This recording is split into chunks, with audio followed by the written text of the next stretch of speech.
Hey Retro fans, welcome to episode 9 of Retro Gaming Memories. And in this episode, I'm going to take you back to where it all began for me, where my love of video games started, where the whole obsession thing started, and that is the arcades. The arcades kick-started all of this off for me many years ago, 40 years ago nearly. Good God, 40 years. And it's the reason that I built that. Experience in arcades instilled a love of video games in me that I've never ever lost. When I was a kid, really the only video games, electronic games they weren't called video games, were like the sort of Nintendo Game & Watch type things, and Munchman and Frogger and Astro Wars, Firefox, the sort of tabletop type games, the LCD games. And they were great, and as a kid they had hours and hours of entertainment. Now they're so simplistic it's laughable, but you can still have a good go and put the rose tinted glasses on and just enjoy it for what it is. But the video games thing, that obsession started. Now I'm trying to remember, I was either 3 or 4, so that would have made it 1978 or 79, and we were on holiday in Haggerston Castle, which is in Northumbria, just outside, well, not outside Newcastle, but it's in the north of England. And we were at Haggerston Castle for a caravan holiday. Most of my childhood holidays were caravan holidays in Britain, and we'll come to that a little bit. But Haggerston Castle anyway, we were there, must have been 79 probably, because at 3 you don't really remember that much, but I distinctly remember this experience. And basically we were on holiday, and my parents had set up all the caravan and that. We had kind of got set up, and we were all settled in, and decided to go for a walk around the camp to see what facilities they had. And this was back in the day when camping holidays, used to be great. I don't think they're as good now. Maybe that's just because I'm an adult and looking at the arcades and the entertainment for kids and stuff is a bit poor. But when I was a kid, it was awesome. And I loved it, But anyway, we went for a walk around the campsite, had a little look at the shop and all that kind of stuff, and the sort of entertainment complex where all the evening shows and the cabaret and all that kind of stuff was on. I wasn't really interested in any of that. And we walked towards this room, and I remember it as being a sort of white dome, or certainly a circular or semicircular building. Now, I've not actually been back to Haggerston since 1979, so I can't quite remember what it actually looked like, because like I say, this was 39 years ago. But I seem to remember it being this white building, and we walked towards it, and it was dark inside, and it was a beautiful sunny day. But we walked towards this building, and there were little machine things outside. I didn't know what they were, but little kind of boxes, bright and colourful, and they had spheres in them. And you put 10 pence in, or possibly 2 pence, but probably 10 pence.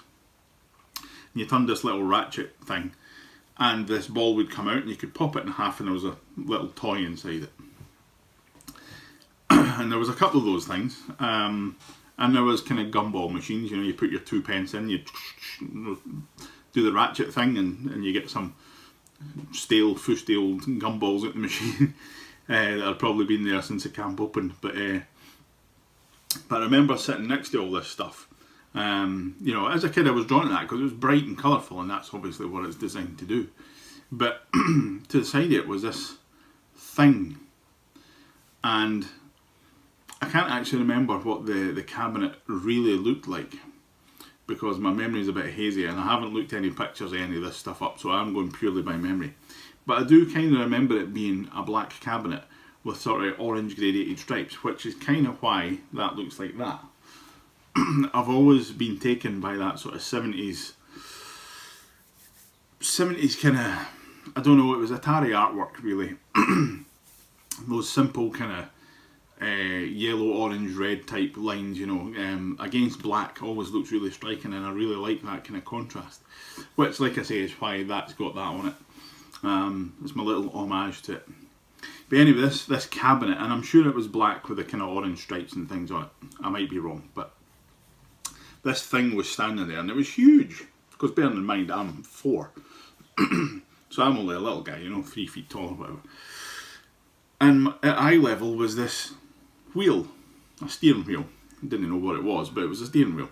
So I kind of grabbed this thing, you know, and it would have been like that back in the day. And I was just kind of moving it about and swinging on it and all that kind of stuff. And looking at the thing, and there was this bit where you put 10 pence in. Didn't know what it did. And there was a thing that you could push on the floor, a pedal. And again, you know, I'm just looking at this thing, trying to take in and understand what it is. So I'm kind of jumping on this pedal and hanging off the wheel and all that kind of stuff. And my dad came across and he says, "Do you want to play it?" And I was, "Yeah, great. I don't know what it is." So he lifted me up so as I could see what it was. Now, bearing in mind, I suppose I was only 4, so I wasn't that heavy. But basically, he put 10 pence in and he lifted me up, and he worked the pedal because obviously I couldn't reach it, and I moved the steering wheel. And this game was Night Driver. Ironically, playing Night Driver in the blazing sunshine. But anyway, so he operated the pedal, and this car. Turns out it's not actually a car; it's just a bit of plastic. But this car started accelerating and moved, and the road twisted away into the distance. And the car, you know, we bounced and crashed lots because I didn't know what I was doing. But my dad kind of gave me a little help, and we got things going. And this thing moved, and the road moved, and I didn't know what I was doing. I didn't understand it.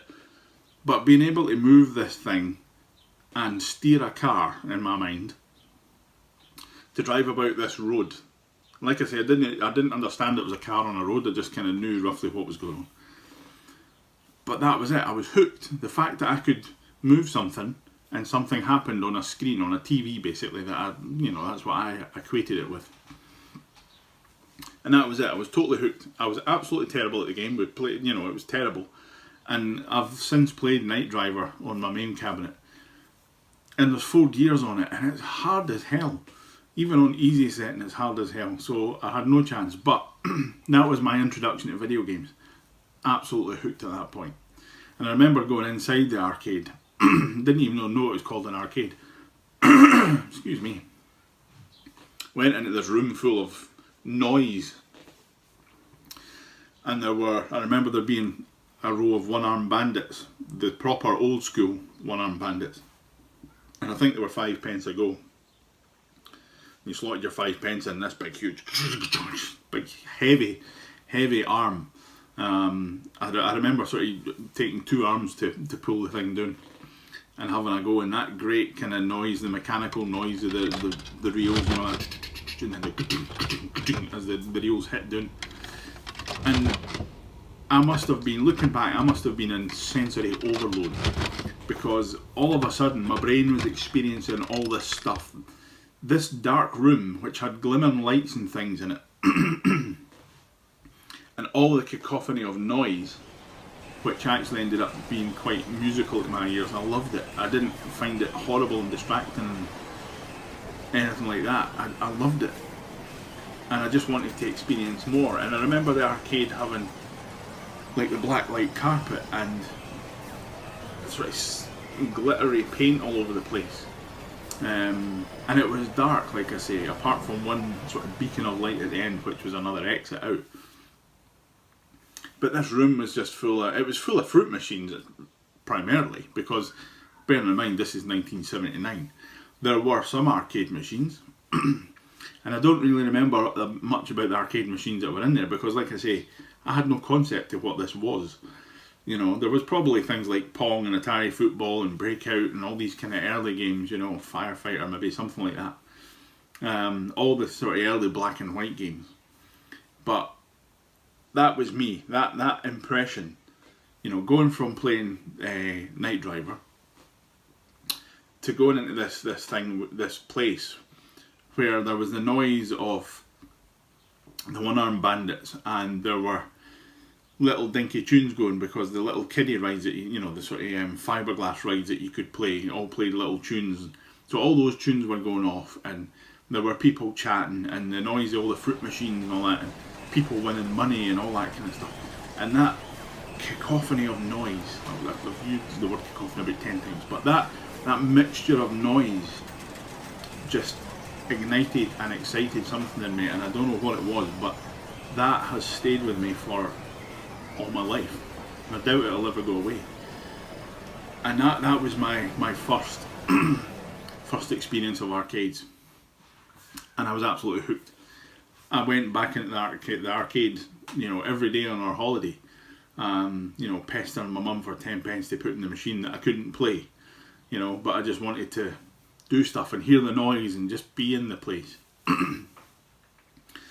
And like I say, that was me addicted. So every time we went on holiday, the first thing I would do would be to seek out an arcade.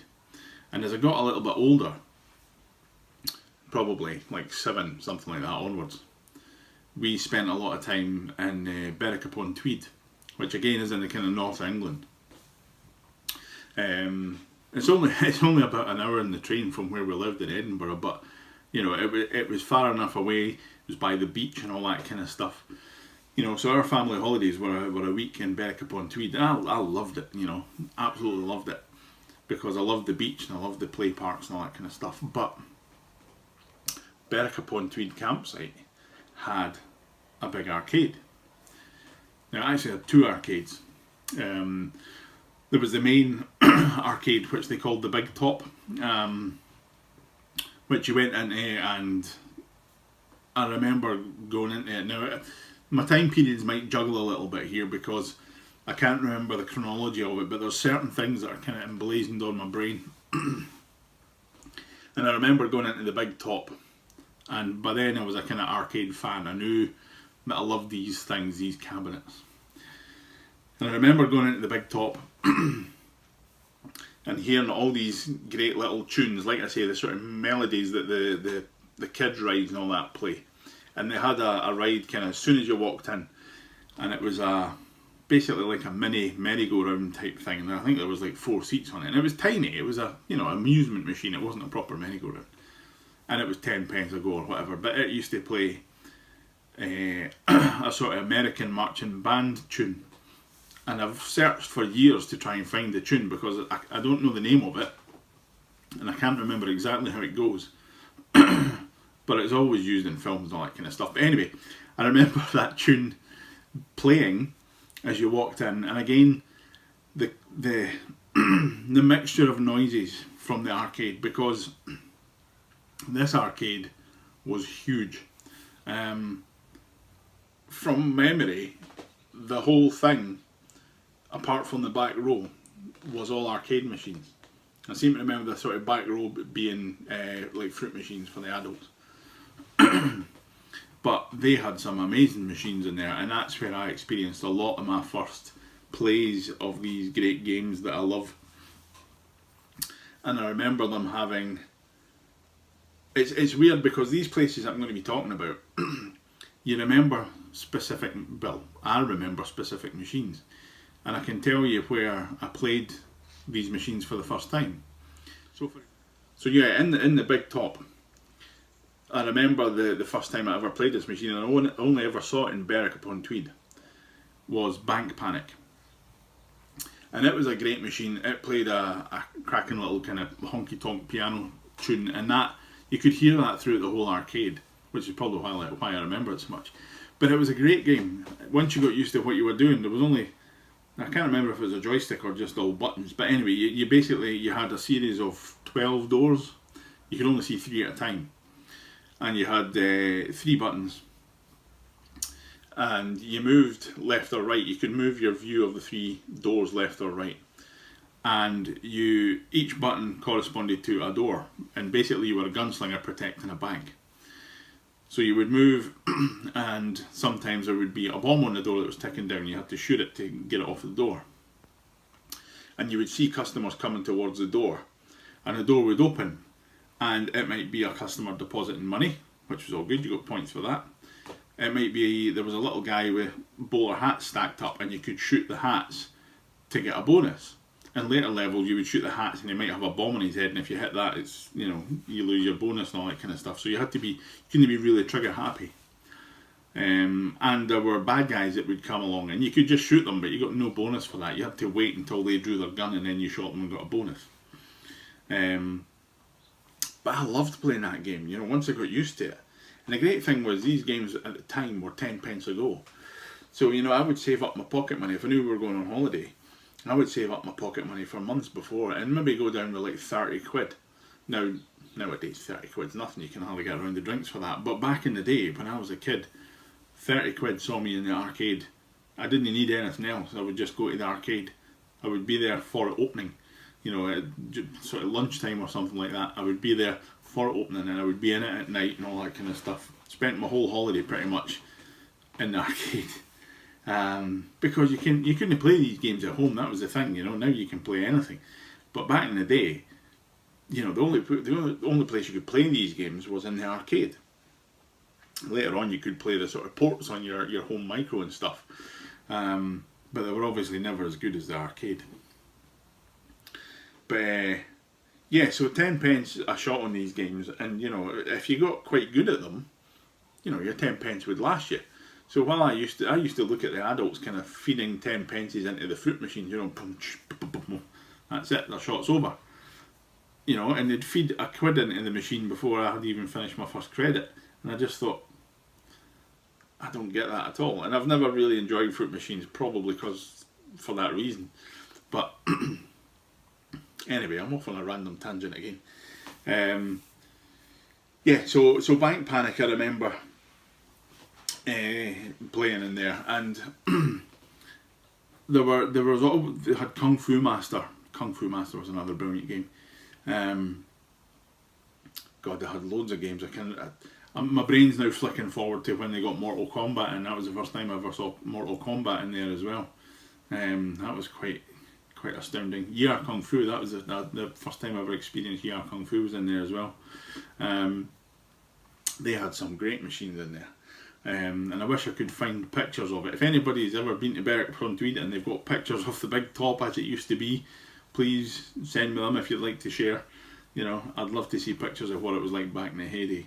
Because I loved that place, you know. But the place that I also remember really well is the sort of nightclub part of it, which was separate from the Big Top, because the Big Top was for kids, you know, and at night they had children's entertainment and all that kind of stuff on. But when I was slightly older, they had the sort of adult bar, and my mum and dad would go to the cabaret or whatever, but outside the kind of main hall, the cabaret hall, was an arcade. It was a smaller arcade, but it was the sort of more mature games, like shooty fighting games and all that kind of stuff. The kids arcade had Frogger and things like that, the sort of easier family fun games. But I remember in the sort of adult arcade, I remember quite distinctly playing quite a few of those games. One of them was Green Beret. Spent a lot of time playing Green Beret in there. I was never that good at it, but it kept me coming back, and I suppose that's a weird thing about arcade games. I'm not brilliant at them, I enjoy playing them. I don't know, I've maybe completed 2 arcade games in my entire life. But even though I've got a MAME cabinet now, it would be really easy to chuck thousands of credits in that and play games through to completion. But I don't see any point in that, because once you've completed it, you know, the kind of impetus is gone a little bit. So I give myself 2 credits. I've actually got a coin door on it, and I will be doing an episode all about the arcade cabinet, but I've got a coin door on it, so you have to put 10 pence in to play the game. So I give myself 2 credits per game, that's it, you know, and then I move on, pretty much like I would have done back in the day. You know, I didn't have unlimited money to throw into machines, and you wanted to make your money last. So yeah, Green Beret, and right next door to Green Beret was Commando. 2 of my favourite games. I love Commando, and you maybe can't see it, but it's a Commando marquee that I've got on my machine, a real marquee, managed to get. So yeah, Commandos is one of my favourite games. Just nice and easy, run and gun shooter. It's actually quite hard. Well, for me, it's quite hard. You know, again, I'm not brilliant at it. I think I've managed to get through to the third stage once, and usually I can get to the second stage every play. But you know, I can never. I'm not brilliant at it, but I don't care because you know I enjoy playing it, and for me, it's all about trying to get further without pummeling lots of credits into it and just kind of playing your way through the game. You know, having spent £100 on it. So yeah, so Green Beret Commando, and there was a game that I remember playing, and it was called The Last War. And I think the version that they had in there was a bootleg because it's not called The Last War from what I remember, and the actual name of the game escapes me. It's got 99 in it or something. But anyway, it's quite a cool game. It's a spaceship. You control a spaceship at the bottom, and it's a bit like sort of Space Invaders. There's a sort of forced perspective view on it, and you get attack waves of things coming in, and you can shoot into the air, which is all good. But there's also things coming along the ground, so you've basically got like a missile button and a shot button, so you can shoot up into the air, but you can also shoot along the ground. And it was brilliant, great game.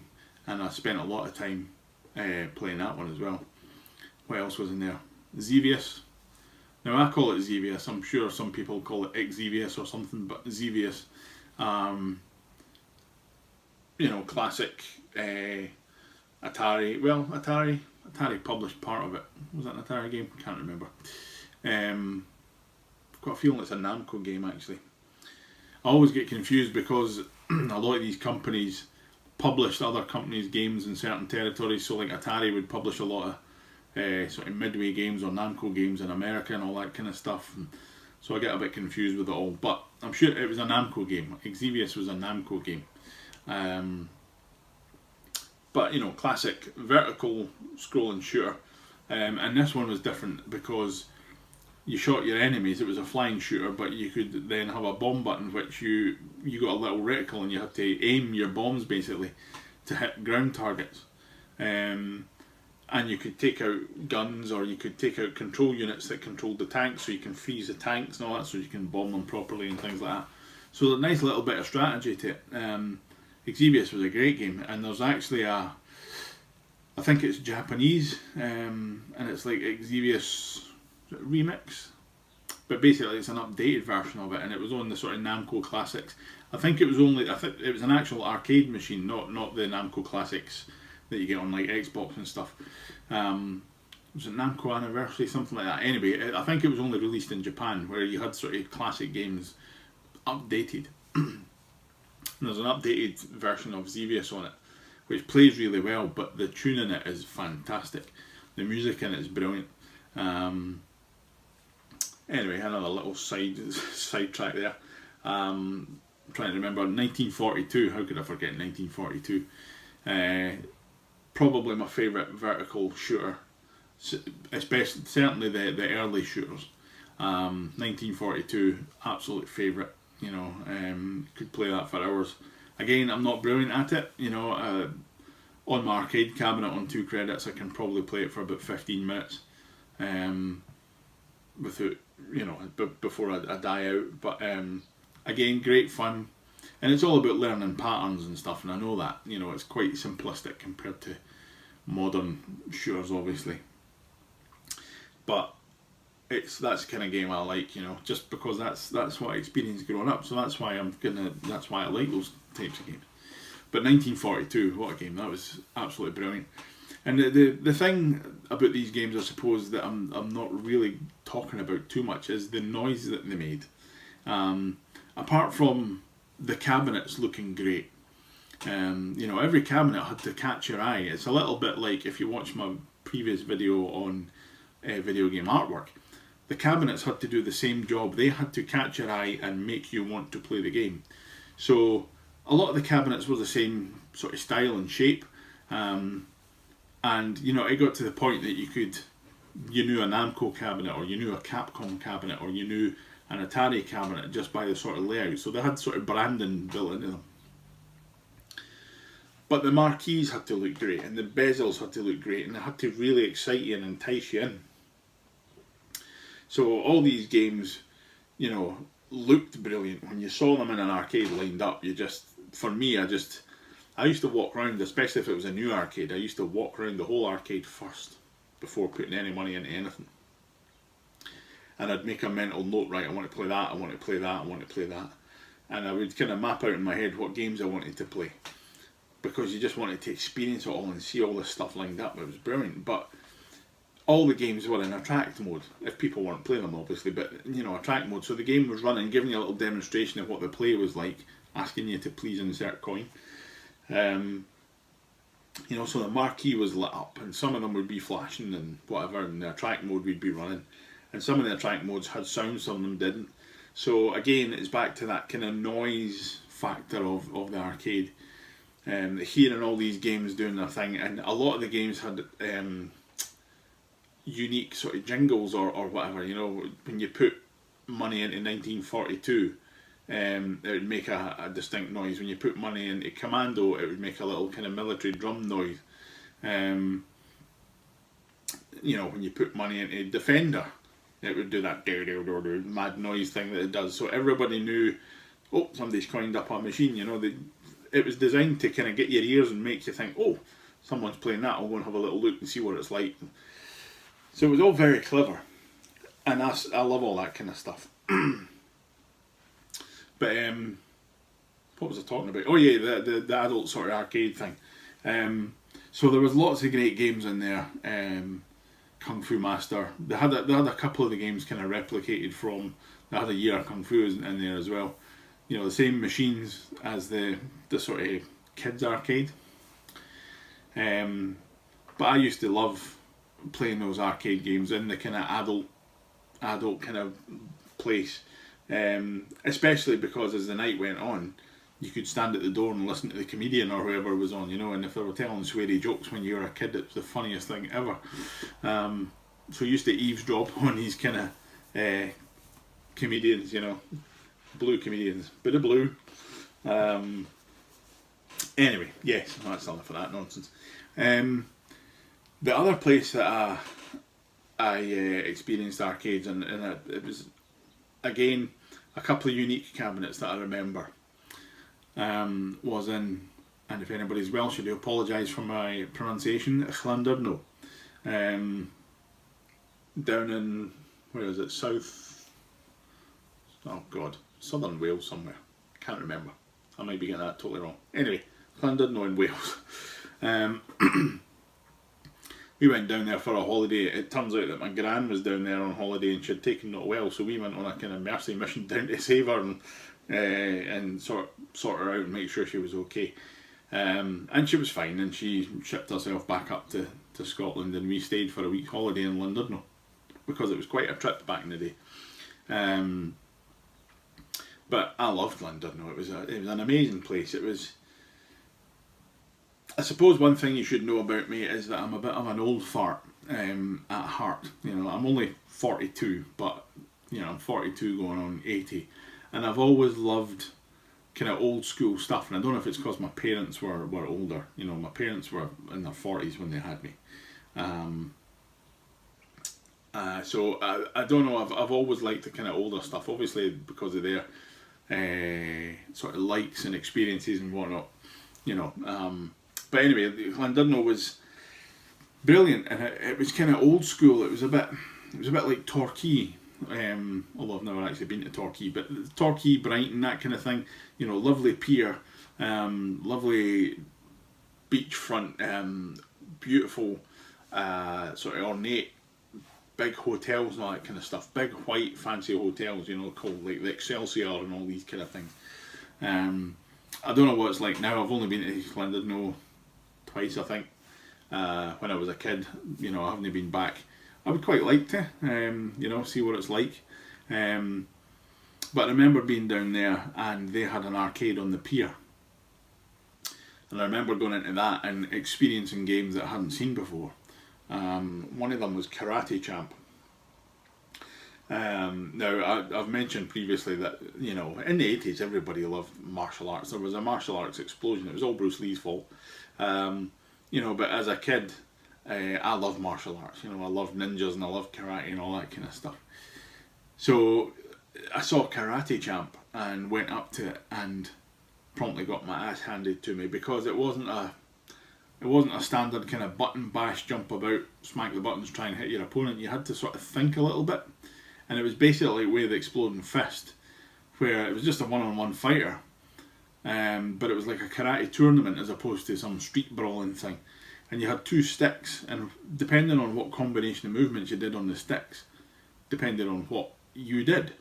So if you know, were moving the left stick, that was your kind of movement stick. If you moved towards your opponent and then pushed the right hand stick to the right, so both of them to the right at the same time, your guy would do a front kick.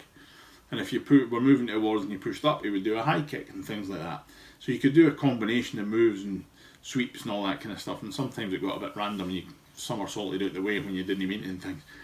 But it was a great game and it was really hard. And there were sort of bonus stages where a bull would charge at you and stuff, and you had to avoid it. I'm presuming you had to avoid it. I've never actually managed to do it. Maybe you can punch it in the face or something, I don't know.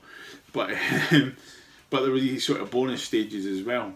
And I loved that game. That's why you can maybe just see I've got twin sticks on the cabinet. And that's one of the reasons that I've got twin sticks. That's only a single player panel, so one person. But the twin sticks are for like Karate Champ and stuff like that. Like I say, I will be going through my arcade cabinet in a full video soon. But arcade Karate Champ was in Clondudno, and I loved that game. It was brilliant. And in the same arcade, they had a game called Shadow Warriors, which I think was on the NES, called Ninja Gaiden. But it was called Shadow Warriors, certainly in the UK arcade.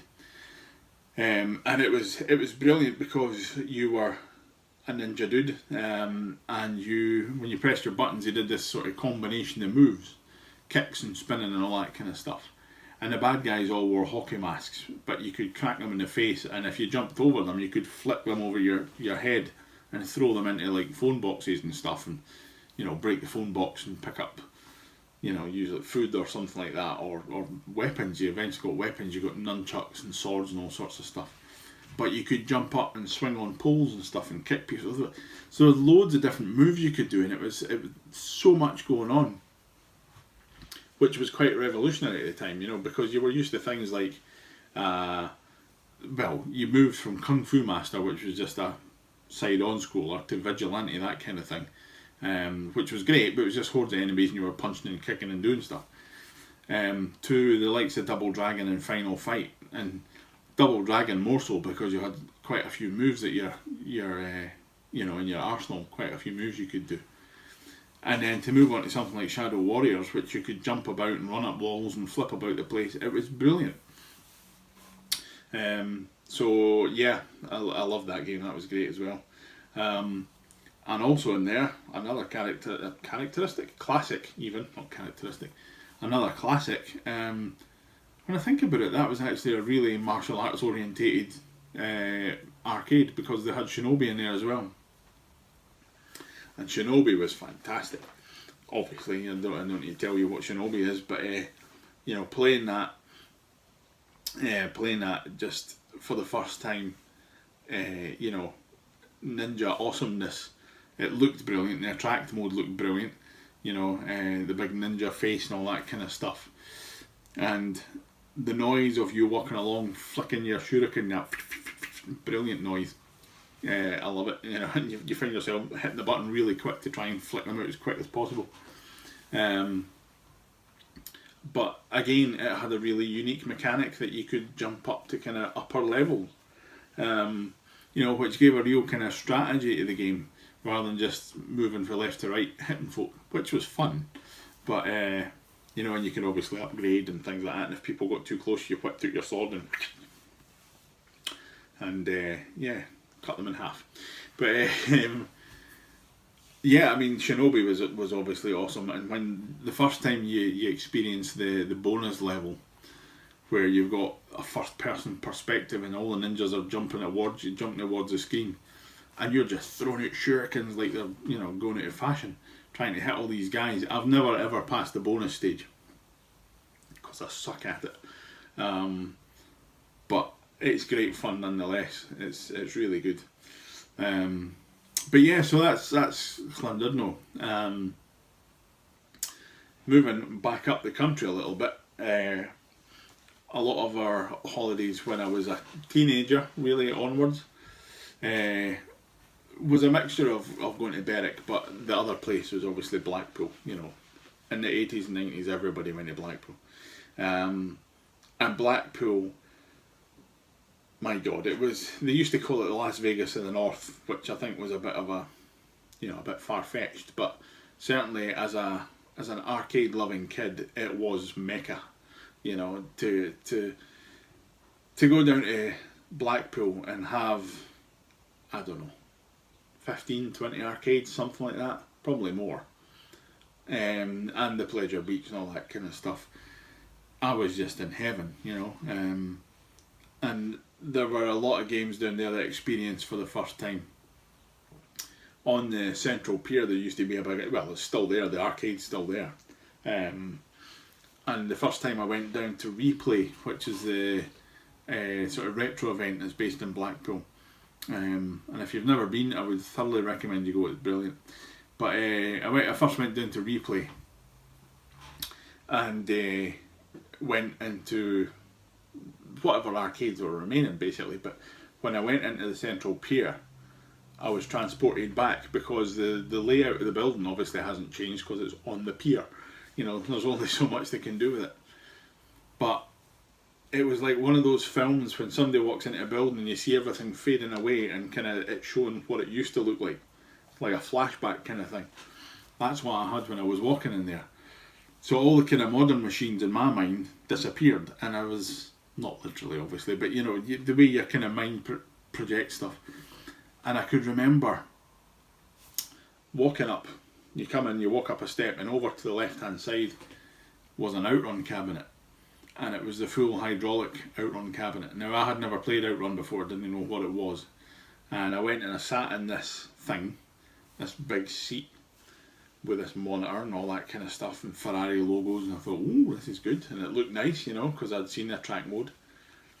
And I put money in, and I remember it going, you make that little noise it does, and then it says choose your music, and I was like, oh, what do I do? And I'm looking at all the buttons, didn't know what anything was, and then I realised you move the steering wheel and the little hand on the radio changed the station to whatever song you were wanting. Didn't know what any of the songs were obviously, so I just picked one at random, and then that was it, you know, my first experience at Outrun. Getting stuck in with magical sound shower, slapping the gear stick to, you know, chuck it into high gear, wheel spin, and off you go. And the hydraulic cabinet moving about and all that kind of stuff. I was just awestruck. I didn't know what was going on. It was brilliant. But up the back, behind that arcade as well, behind that machine, was this huge thing. Absolutely massive. And I wondered what it was. I thought it was like one of these photo booths that you walk in. You know, you pull the curtain and you get your passport photo taken. But it was like a huge version of that. And I got in this thing, and I'm pretty sure it had either 2 or 3 monitors. I can't remember, but 3 huge monitors. And this massive gun thing. And it was Starblade. And oh my God, it was like being an X-Wing pilot. You know, it was your Star Wars fantasies come to life because it was loud, and it was so loud, and all this noise of gunfire and hearing the sort of comms chatter over the intercom and all that kind of stuff into your imaginary helmet, and just blasting away at everything, and it was fast moving and there was so much happening. It's, you know, in hindsight or retrospect, it's an on-rail shooter that's not brilliant. But when you experienced it in that huge environmental cabinet, you know, and your chair was rattling because of the bass as you were getting hit and all that kind of stuff, oh my God, it it was an amazing experience. But what else did I play in there? Oh yeah, I remember playing the first hydraulic cabinet actually that I ever played was a big chair, a big silver chair with a joystick on it. And I remember at the time the machines were, depending on how new they were, 10 or 30 pence a go. The old machines were 10 pence a go, newer machines were 30 pence a go. This was 50 pence a go. So you had to make a big decision when you were a kid, that was half your money, or 5 shots of something. Anyway, I sat in this machine and I put my 50 pence in. And I remember my mum was standing kind of watching. And I think it was my last 50 pence actually. But I remember getting in this thing and hearing the words, "Get ready," and this brilliant music playing and this cabinet just kicking in, and it was Space Harrier. And moving the stick and the thing sliding about with you, and just, it was unbelievable. The music was brilliant. Now, I have to be honest, I don't really like Space Harrier that much. I don't know what it is. I just don't really get on with it. I love the music and I love the experience of the hydraulic cabinet, but the game really doesn't do that much for me, which is a shame. But yeah, it was the first hydraulic cabinet I ever experienced, and right beside it was a smaller hydraulic cabinet, and that was a Thunderblade, and it was great. It was slightly different because the Space Harrier was a big kind of cockpit thing with the monitor in front of you, whereas Thunderblade, you sat in it and the monitor sat down a little bit, so you were kind of looking down on it. But it was another great game, and again quite simplistic gameplay, but it was the cabinet that made it, and the controls that made it, and that was the thing. These arcade cabinets, they were huge and they were really expensive, but the controls, they really had to make you want to play it. So the controls got more and more complex as time went on. You had joysticks with twisty things and 10 buttons and God knows all what, but it was great. The most controls heavy game I've ever played was Steel Talons in Edinburgh. Big, huge, massive cockpit, and it was two player, but it had the screens and all that kind of stuff, and you couldn't see what your opponent was doing. But it was a helicopter simulator, a military simulator, and this thing was nuts. It was a helicopter equivalent of hard driving, because when you sat in this thing, you sat and you had the movement lever, which had your gun and missiles on it, but you also had foot pedals to rotate the chopper, and you had a cyclic control. I thought it was a handbrake, but a cyclic control at your side to lift the helicopter up and down. So when you pushed forward, you just dipped the nose, but you had to kind of control everything else. And I now know it was solenoids, but they had things in the cabinet. When you got shot, these solenoids would smack against the side of the cabinet. So you felt as if you were getting shot, because the side of the cabinet was going dunk, dunk, dunk, dunk, as you got shot with these chain guns and stuff. My God, it was awesome. And I loved all that kind of stuff. That's what made arcades exciting. Games at home were great, but just that whole experience of sensory experience, that's the word I'm looking for, of all these different controls and being part of the game, and all the noises and different things that happen, things rattling and whatever else, all made it part of a brilliant experience. And yeah, so I'm going to jump now from Blackpool to Edinburgh, my homeland, because I did spend many hours in Edinburgh arcades in various guises, and there were many arcades in Edinburgh. I'll reel a few off. There was Leisureland up the bridges in Edinburgh. It was great. There were some cracking cabinets in there. Played Hard Driving in there for the first time. They had Shinobi, Double Dragon, Outrun. They had the stand-up version of Outrun. What else did they have? Neo Geo stuff.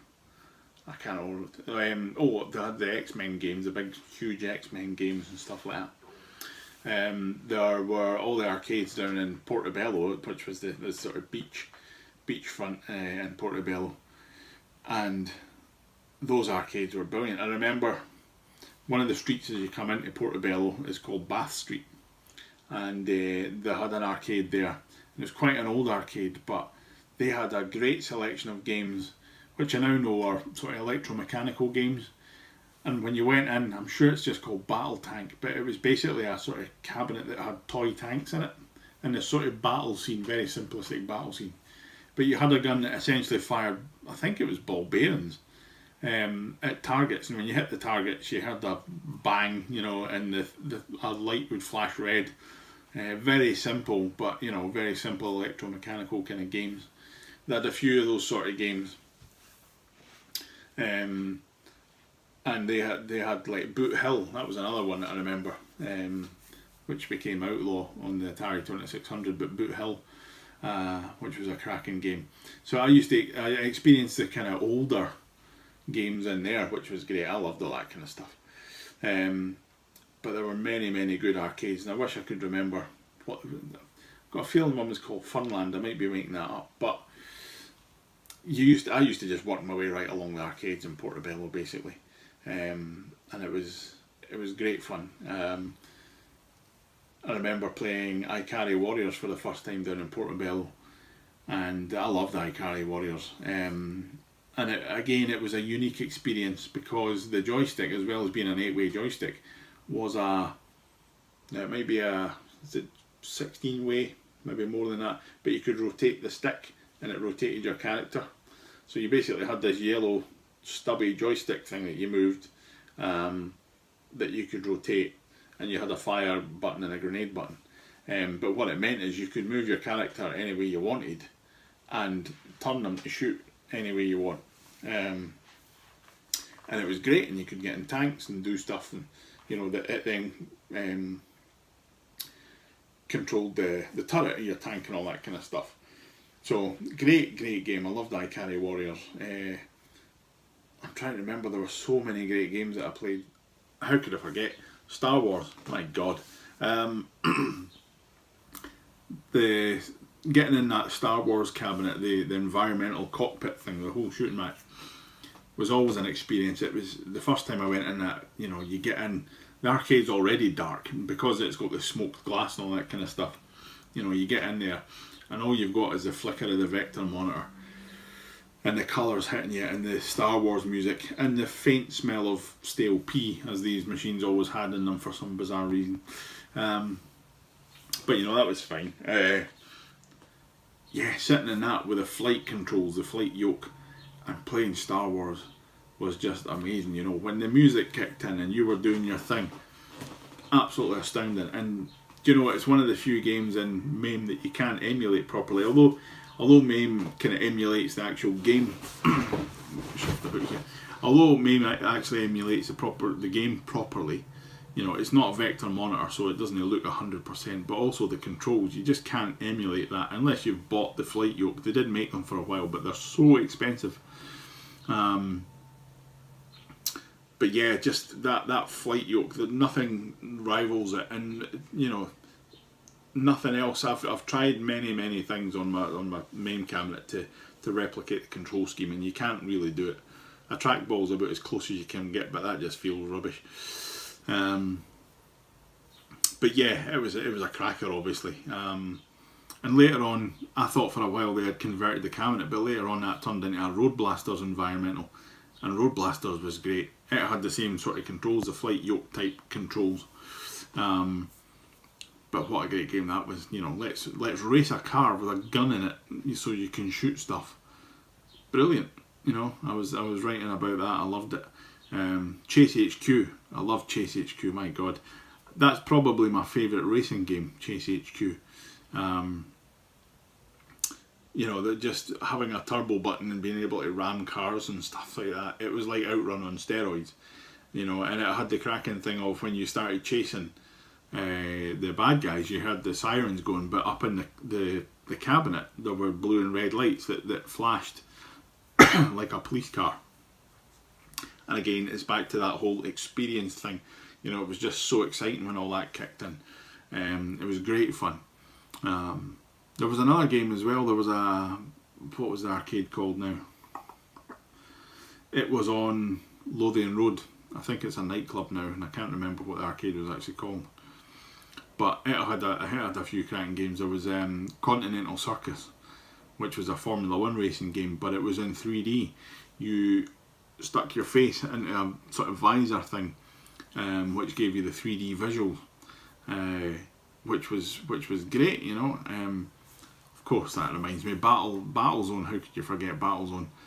You know, back to these experiences. You know, putting your face into that periscope thing. Oh no, that wasn't. I'm getting two games mixed up now because I'm thinking of. Was it the original Seawolf or Polaris? The original Seawolf, probably. Can't remember. I think it was Seawolf, where you sat with the periscope thing. And they had the similar thing with Battlezone. Obviously, you had the kind of face mask thing that you put on. It had obviously the tank controls. But these things are why I love arcades. You know, the fact that there's different controls and different things that you have to do. And although sticking your face in a visor is utterly pointless, you know, you didn't need it. It was all just part of the fun of the arcade machine. And I absolutely loved that. What else was there? God, there was so many good games. That arcade in Lothian Road had, later on, they had the Neo Geo stuff. That was the only place I ever played Neo Geo cabinets. But they had the Ferrari F355 Challenge, which was a brilliant simulator game. Triple monitors, Sega game, triple monitors, and such a good game. 6-speed manual gearbox, and you could get printouts for an extra credit. So for an extra £1, once your game was finished, you could get a printout of your telemetry data, so you could see how well you'd done, how hard your braking was. It would print out the course that you'd done, and it would show you when you applied the brakes and all that kind of stuff, and give you your lap times and all that kind of thing. And I used to have 5 or 6 of them, and I wish I'd still kept them, because they would have been quite cool to have. But yeah, for an extra credit, an extra £1, you could get a little inkjet printout thing. It was about the size of a lottery ticket. But yeah, so many good things. And listen, I've waffled on a lot of crap here. I hope I've taken you through a little bit of nostalgia. This video's went on longer than I expected, and I could still keep waffling on. You know, I would bore you to tears talking about arcade stuff.